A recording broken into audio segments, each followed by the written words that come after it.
Welcome back मेरे साथियों। आपका अपना प्यारा channel math and competitive class.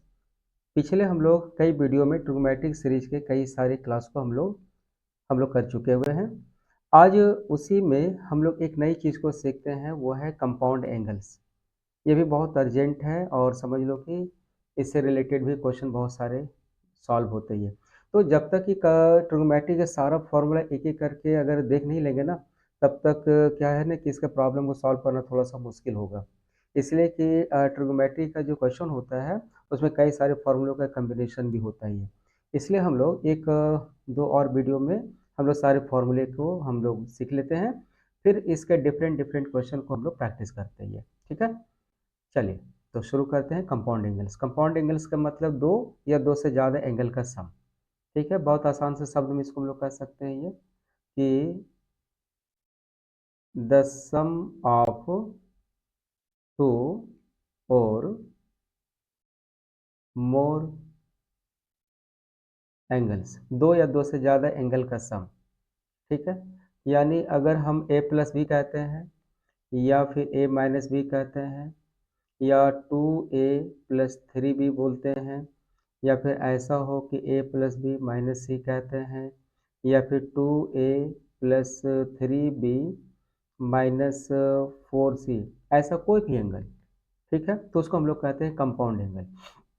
जैसे अगर ये कहा जाए कि भाई 20 डिग्री, 30 डिग्री और 40 डिग्री का कंपाउंड एंगल फाइंड कीजिए, तो कंपाउंड मीन्स क्या, 20+30+40, ये कितना होगा, 90 डिग्री। अच्छा, अगर ऐसा हो कि 45 डिग्री, ठीक है, 45 डिग्री और -10 डिग्री का कंपाउंड एंगल फाइंड कीजिए, तो 45 डिग्री और +-10 ऐसे। ठीक है, इसका मतलब कि 45 और ये प्लस माइनस, ये -10, तो 45 -10 यानी कि 35, तो ये इसका कंपाउंड एंगल कहलाएगा।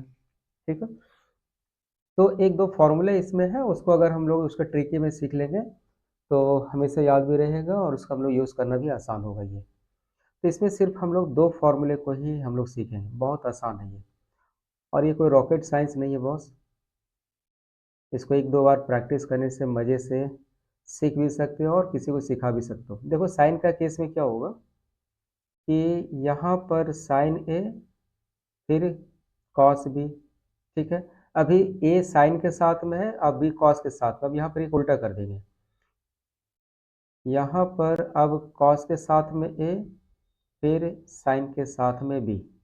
ठीक है, और एक कॉस के लिए cos A plus B. Cos के केस में क्या होगा कि पहले दोनों कॉस लेंगे, फिर बाद में दोनों माइनस लेंगे, दोनों साइन को लेंगे, तो कॉस ए, ये कॉस बी। अच्छा, इसमें थोड़ा सा चेंज है कॉस के मैटर में, अगर यहाँ प्लस है ना तो यहाँ पर हम लोग माइनस ले लेंगे। ठीक है, यानी कि साइन ए और साइन बी। ठीक है, अच्छा, अगर यहाँ पर माइनस होगा तो फिर क्या करेंगे, यहाँ पर, तो अगर यहाँ पर माइनस होगा ना तो यहाँ पर हम लोग माइनस कर देंगे, और अगर यहाँ पर माइनस होगा तो यहाँ पर हम लोग प्लस कर देंगे। बस इतना सही का ही ज़रूरत है। ठीक है, अब इसी के हेल्प से हम लोग 10 के लिए भी फाइंड कर सकते हैं, 10a+b के लिए। ठीक है, तो 10a+b, तो 10a+b को हम लोग क्या बोल सकते हैं, ये sign a+b by cos a+b। ठीक है, इसको हम लोग थोड़ा ब्रेक कर देते हैं। ओके, तो साइन a+b का फॉर्मूला ऊपर में दिख रहा है, यानी sine a cos b plus cos a sine b। ठीक है,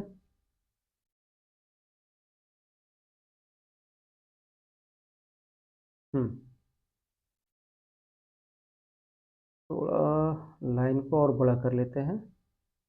ठीक है, और नीचे कॉस a+b के लिए, तो cos a cos b minus sine A sine B. ठीक है।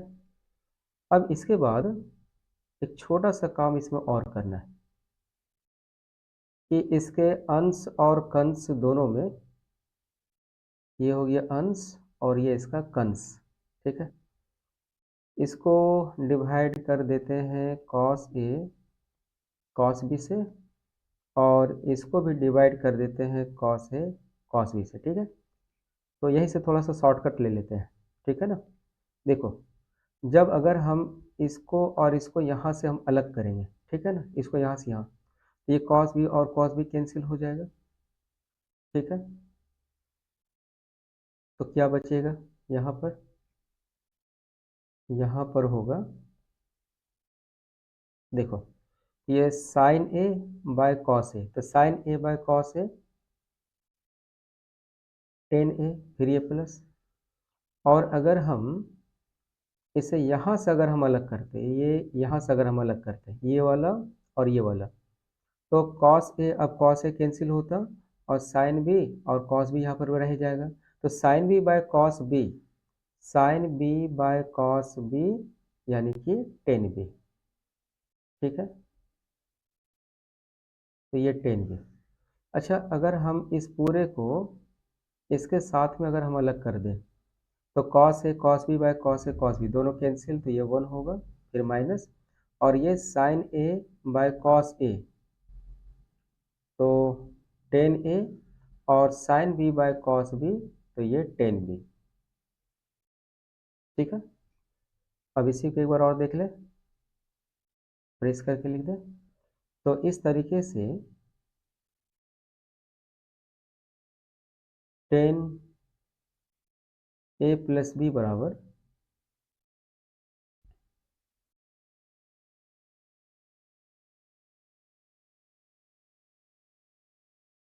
Ten A plus B.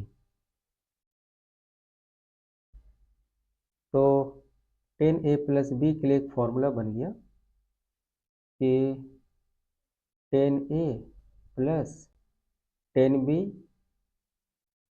By one minus tan A into tan B. ठीक है। और अगर माइनस अगर यहाँ पर होता, ये माइनस, ठीक है, तो यहाँ पर हम लोग माइनस कर देंगे और यहाँ पर प्लस हो जाएगा। ठीक है। बस इतना ही सा तो छोटा सा काम है, और इसको एक दो बार प्रैक्टिस करके इसको सीखा जा सकता है। ओके। तो अब एक बार फॉर्मूले को हम लोग फिर से देख लेते हैं ना, और उसके बाद इसका हम लोग यूज़ करते हैं कि इसका यूज़ करके हम लोग प्रॉब्लम को कैसे सॉल्व कर सकते हैं। पिछले क्लास में हम लोग कुछ एंगल के ट्रिग्नोमेट्रिक रेशियो को हम लोग सीखे थे, आज हम लोग उसका यूज़ करेंगे। ठीक है। सारे फॉर्मूले को हम एक साथ एक जगह लिख दें। बहुत सारा प्रूफ सीखने का ज़रूरत नहीं है, बट एक दो देख लेने से इसका कॉन्सेप्ट अच्छा क्लियर हो जाता है। तो देखते हैं फिर हम लोग। तो टेन ए प्लस बी के लिए अभी हम लोग क्या सीख लिया है कि tan A plus tan B by one minus tan A into tan B. ठीक है। और इसमें हम लोग क्या सीखे कि अगर यहाँ पर माइनस होगा तो यहाँ भी माइनस देंगे और यहाँ पर प्लस होगा। ठीक है। अगर कॉट का मैटर होगा तो फिर क्या करेंगे कॉट ए प्लस बी के केस में? तो कॉट का केस में यहाँ पर कॉट ए, ये कॉट बी माइनस वन, और ये cot B plus cot A होगा। ठीक है। और अगर ये माइनस होता तो यहाँ पर हम लोग प्लस करते और इसको हम लोग माइनस कर देते। ठीक है। इतना से काम चल जाएगा। एक दो और हम लोग थोड़ा प्रैक्टिस कर लें। एक छोटा सा और है कि अगर ऐसा हो कि sine A plus B into sine A minus B, तो ये होगा sine square A minus sine square B, या फिर इसको हम लोग कह सकते हैं कि cos square B minus cos square A. ठीक है, और अगर cos A plus B into cos A minus B हो तो cos square A minus sine square B. ठीक है, ये होगा। या अगर इसको हम कॉस में कन्वर्ट करेंगे ना, इस कॉस को साइन में, इस साइन को कॉस में, तो भी फॉर्मूला वही रहेगा, यानी कि तुम कह सकते हो कि cos square B minus sine square A, दोनों सिचुएशन में है। ठीक है,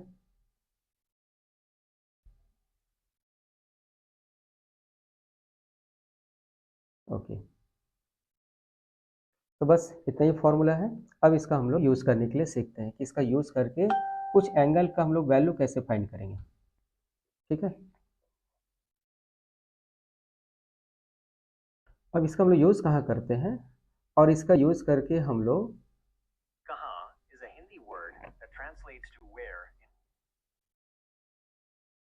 15 डिग्री, 75 डिग्री और हम लोग फाइंड कर सकते हैं 135 डिग्री। ठीक है, इसका वैल्यू हम लोग निकालने के लिए हम लोग सीखेंगे। ठीक है, चलिए, तो सबसे पहले हम लोग सीखते हैं कि साइन 15 का वैल्यू हम लोग कैसे फाइंड करेंगे। अच्छा, यहाँ पर हम लोग क्या ये जो 15 डिग्री है, क्या इसको हम लोग बोल सकते हैं 45 माइनस 30, ये तरीका हो सकता है ये, या फिर हम लोग इसे 60 माइनस 45 कह सकते हैं। ठीक इसी तरीके से 75 को हम लोग क्या बोल सकते हैं कि 45 प्लस 30, और 135 को हम लोग क्या बोल सकते हैं, 135 को 135 हम लोग छोड़ देते हैं, ऐसा करते हैं 135 को 90 प्लस 45, ये तो पहले वाले से ही निकल जाएगा, इसको हम लोग छोड़ते हैं। ठीक है, और हम लोग फाइंड करते हैं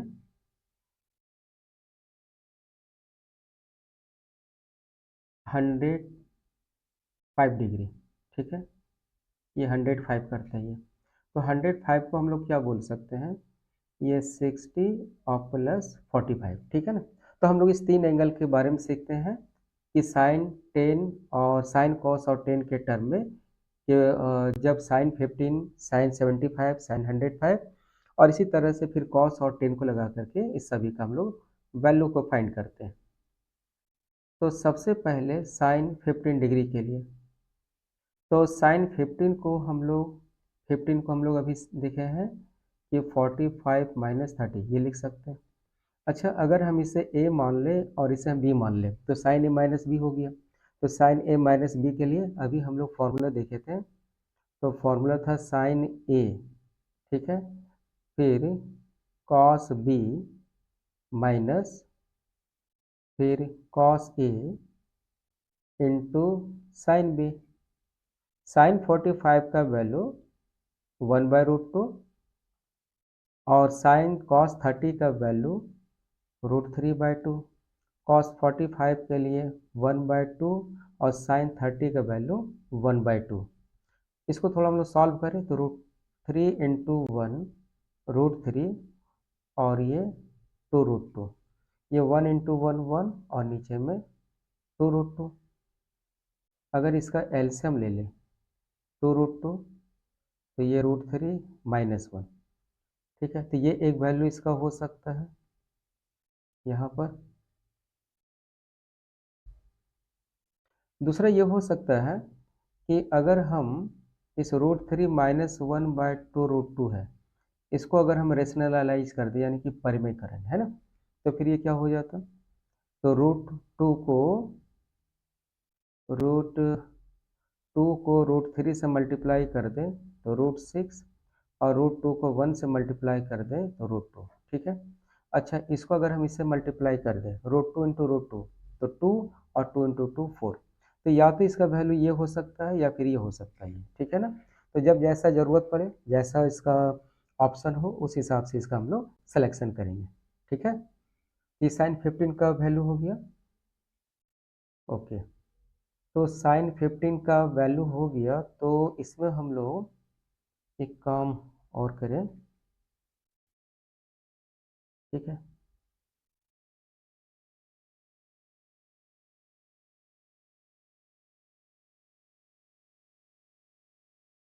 इसी से हम लोग कॉस के टर्म में भी इसका वैल्यू फाइंड कर सकते हैं, ठीक है। इसे मिटा देते हैं, वीडियो को पॉज करके जब ज़रूरत हो तो आप इसको सीख सकते हो, ठीक है।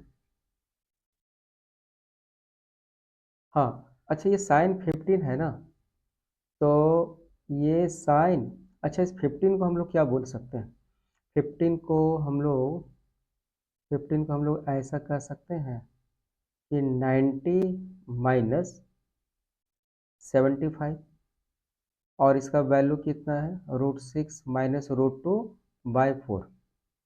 और पिछले क्लास में हम लोग एक फॉर्मूले को सीखे थे, वो फॉर्मूला क्या था?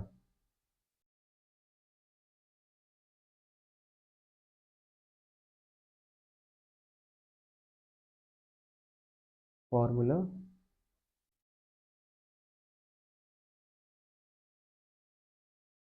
पिछले क्लास में हम लोग सीखे थे कि साइन 90 माइनस थीटा के बदले में हम लोग कॉस थीटा लिख सकते हैं।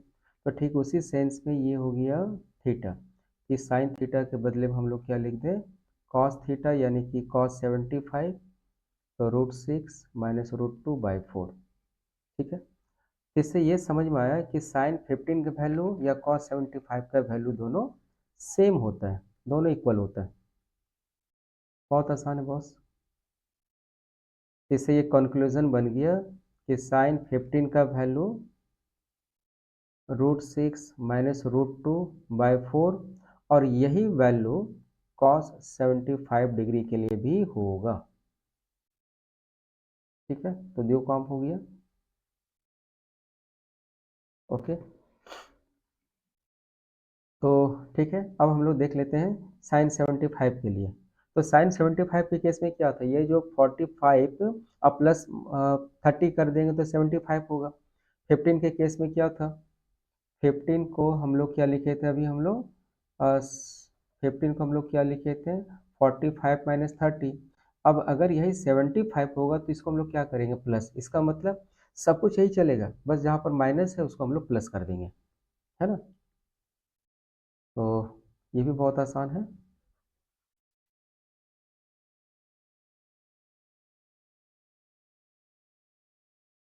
ठीक है,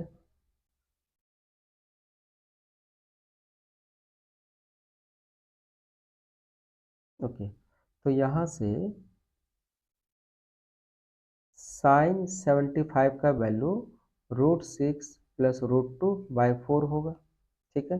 अच्छा, 75 को हम लोग क्या बोल सकते थे फिर, इस 75 को हम लोग 90 माइनस 15, है ना, 90 माइनस 15, ये साइन, यहाँ पर लगा दो साइन। तो साइन 90 माइनस थीटा फिर से क्या होगा, कॉस थीटा, यानी कि कॉस 15। इसका मतलब कि यहाँ पर हम लोग कॉस 15 को लिख दें, ठीक है। यानी कि साइन 75 का वैल्यू और कॉस 15 का वैल्यू दोनों ये सेम होगा, ठीक है।